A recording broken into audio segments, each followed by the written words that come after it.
You guys, it is once again that time of year where influencers are headed to the desert for Coachella. Obviously, true music lovers are also in attendance, but over the years, the influencers have really taken over, which is why a lot of people aren't too happy. There has been a ton of drama that has come from this particular festival that didn't have to do with the artists on the lineup. And I just figured in honor of Coachella weekend, we would go down memory lane together and go through some of the influencer drama, some of the artist drama, plus some of what is being said about this year's festival, things that have really made this festival a talked about one. As we all should know by now, Coachella was the starting point to Dramageddon, an iconic part of internet history and possibly one of the most infamous post-Coachella dramas ever. The James Charles and Tati Westbrook fallout. I mean, let me just set the scene here. Coachella 2019. James Charles is saying that he's getting mobbed by fans during weekend one, and so he needs to make a change so that he can feel safer at the festival. Sugar Bear Hair is offering him the opportunity to have a better experience at the festival, and so he does a brand deal for Sugar Bear Hair, which is a competitor company to Tati Westbrook's brand at the time. The tiny sponsorship mention triggered one of the biggest beauty community collapses ever. Tati felt betrayed because she had her own vitamin brand, Halo Beauty, and she just felt really hurt that a friend would promote a company that was a direct competitor to hers, and then came by Sister, the video that shook YouTube to its core. All of it sparked by a brand deal at Coachella, peak influencer drama, but somehow all of that never really kept James from returning to the festival. He's gone every year since, planned these really elaborate looks, and seemingly avoided any more Ferris wheel drama, because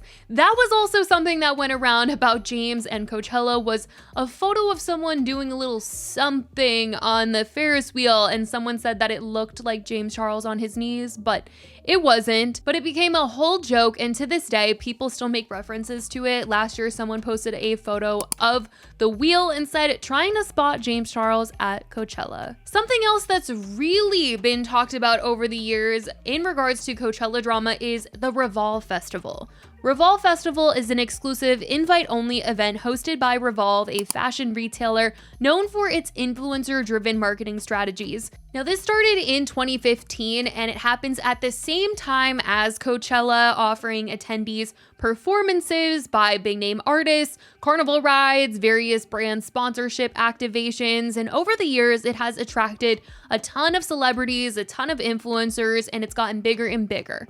As they've grown in popularity with more people wanting to attend, it seems that they just haven't been able to keep up, as over the years, people have complained about inadequate transportation arrangements, leaving people to wait for hours in the desert heat. Because the thing about Coachella is this festival is in the desert, and so are all of these side events that are happening simultaneously.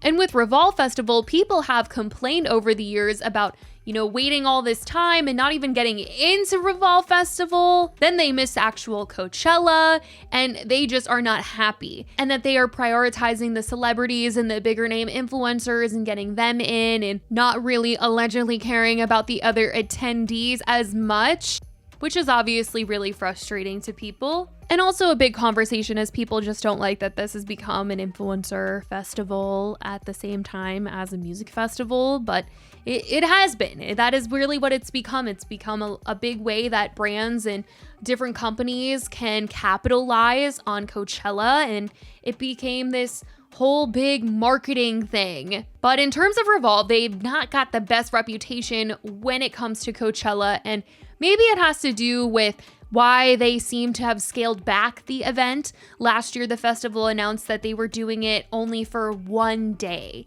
whereas in the past, Revolve Festival was multiple days. And this year seems to be the same, as they announced on their site. The main event, Revolve Festival, a marquee event during festival season, takes place on Saturday, April 12th at a stunning new location in Thermal, California. As a cultural centerpiece of the weekend, Revolve Festival sets the standard for music, fashion, and lifestyle, drawing the most influential names in entertainment, fashion, and social media.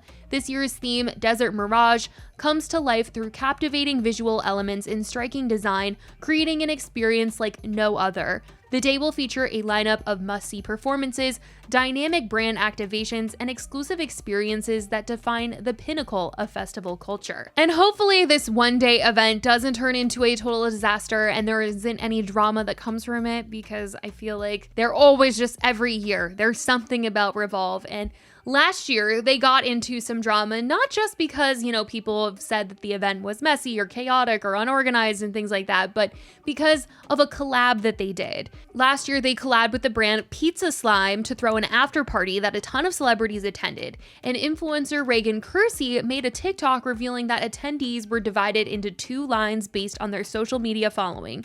One for individuals with over 1 million followers and another for those with fewer.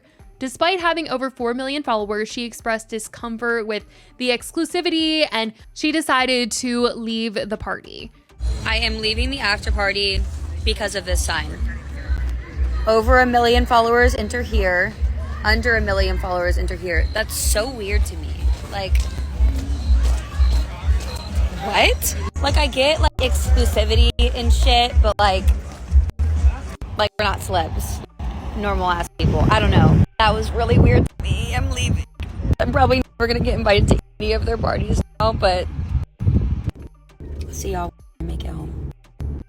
The video quickly gained a ton of views. I mean, I think this thing has like 20 million views in total at this point, but there was so much debate about the fact that there was this type of party where people were split whether they had 1 million followers or not. And some defended the party's approach, suggesting that it was satirical. Tana Mongeau came out to say that she didn't know about the fact that people didn't know what Pizza Slime was in their lore and how they're always making fun of influencer culture, and that this was part of a joke, that the line wasn't actually separating people. It was all going to the same place and it was just a joke.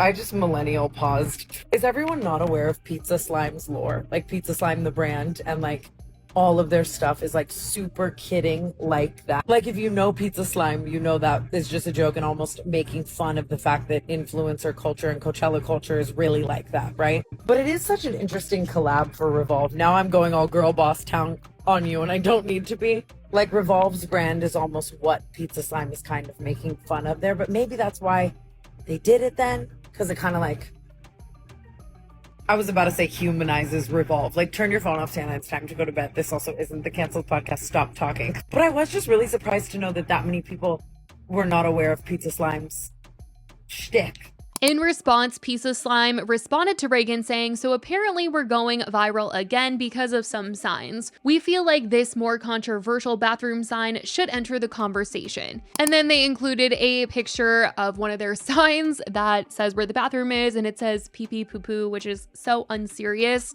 And they also said, "Also, just so you're aware, those controversial signs converged into the same line and took everyone into the same exact party and experience." But those unfamiliar with the brand just felt like it was icky in some ways, or they just weren't with it. And with Revolve attached to it, they are not changing their Coachella reputation after that one, because a lot of people were like, okay, it's not just Pizza Slime that was a part of this, Revolve was also a part of this, and Revolve isn't known for making fun of influencers, and this is something that they would actually seriously do, or, people could see them doing, so they weren't really laughing about that one. But that was something that happened last year.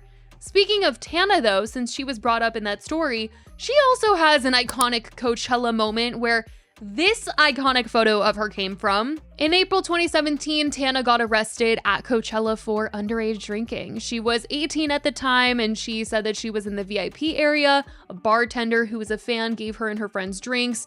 Tana took a sip of a Red Bull vodka, and right then and there, an undercover cop showed up and arrested her for being a minor in possession of a drink.